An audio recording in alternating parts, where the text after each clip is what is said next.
दोस्तों, ये कहानी तब की है जब मैं हॉस्पिटल में इंटर्नशिप कर रहा था। एक सुंदर आंटी डॉक्टर से मिलने आई और मैंने किस तरह उनको अपने जाल में फंसा के वो किया जो ठंड का मौसम था। और उस ठंड में मुझे गर्मी एक मस्त आंटी ने दी। उस दिन मेरे बॉस दूसरे शहर में मरीज देखने गए थे, तो सभी मरीजों की जिम्मेवारी मेरे और मेरे तरह के स्टाफ पर थी। उस दिन उन आंटी से मैं पहली बार मिला था।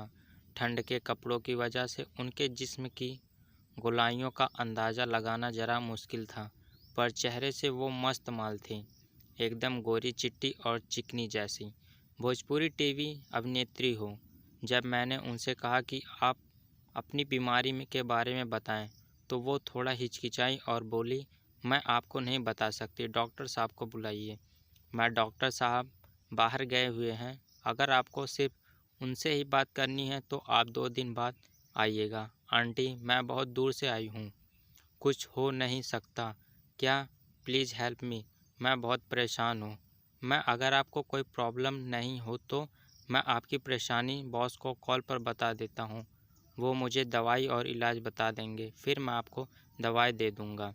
आंटी बोली, मन बात गई है। उन्होंने बताया कि उनकी जांघ पर इन्फेक्शन हो गया है, जिस वजह से वे परेशान हैं। आप एक काम कीजिए, जिस जगह इन्फेक्शन है रूम में जाकर वहाँ की फ़ोटो ले लीजिए, ताकि मैं बॉस को भेज सकूं और वो मुझे बता देंगे कि क्या करना है। आंटी को मेरा सुझाव अच्छा लगा।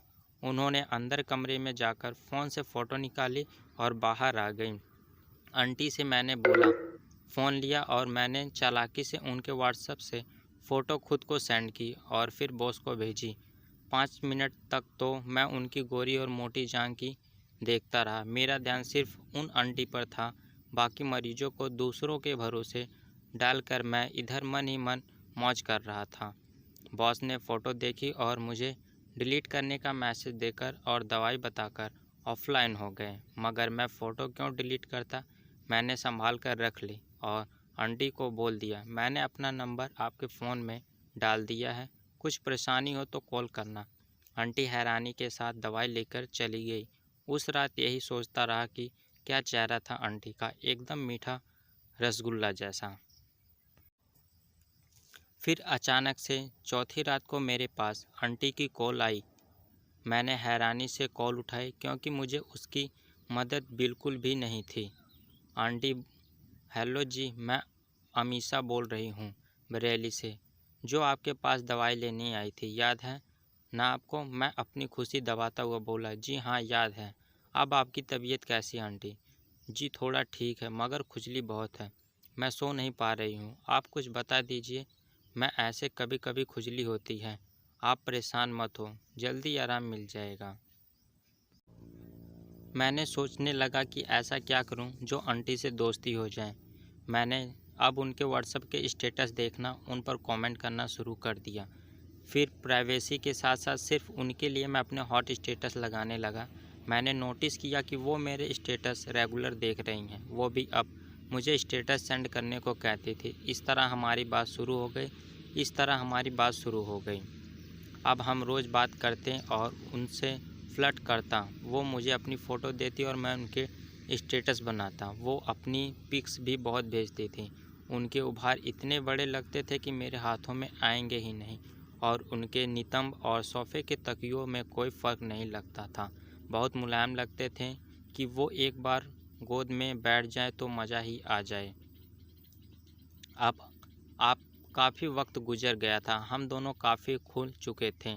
वो मुझसे फ़ोन पर वीडियो कॉल पर बात करती, अब मैं उनका पूरी तरह से गुलाम बन चुका था। फिर वो दिन आया जब हम दोनों मिलने वाले थे। एक रात का वक्त, बारिश का मौसम था, मैं हॉस्पिटल में था, मेरी ड्यूटी ख़त्म होने में आधा घंटा था और डॉक्टर साहब जा चुके थे। मौसम को देखकर स्टाफ भी मुझे फंसाकर जल्दी घर चला गया था। तभी आंटी को कॉल आ गई, आंटी मैं दवाई लेने आ रही हूँ, मौसम ख़राब है तो आप मेरी दवाई बनाकर तैयार रखिएगा। और मुझसे जवाब लिए बिना ही कॉल कट गई। थोड़ी देर बाद आंटी आई और बोली, अरे यार, डॉक्टर साहब चले गए क्या? मैं सावधानी से बोला, मैं तो हूँ ना, ये रही आपकी दवाई। तभी बहुत तेज़ बारिश होने लगी। मैंने पूछा, आप अकेले आई हो? आंटी, मैं रिश्तेदार के घर आई थी तो सोचा कि दवाई लेती चलूं, मगर अब इस बारिश में कैसे जाऊंगी? बड़ी मुसीबत हो गई। मैंने फ़ौरन से उनका हाथ पकड़ा और करीब हो गया। आंटी हैरानी से मुझे देखने लगी। क्या कर रहे हो? कोई देख लेगा। मैं बोला, सारा स्टाफ जा चुका है, कोई नहीं है। और फिर आंटी मुस्कुराने लगी। फिर मैं उन्हें गोद में उठाकर अपने कैबिन में ले गया और अपनी प्यास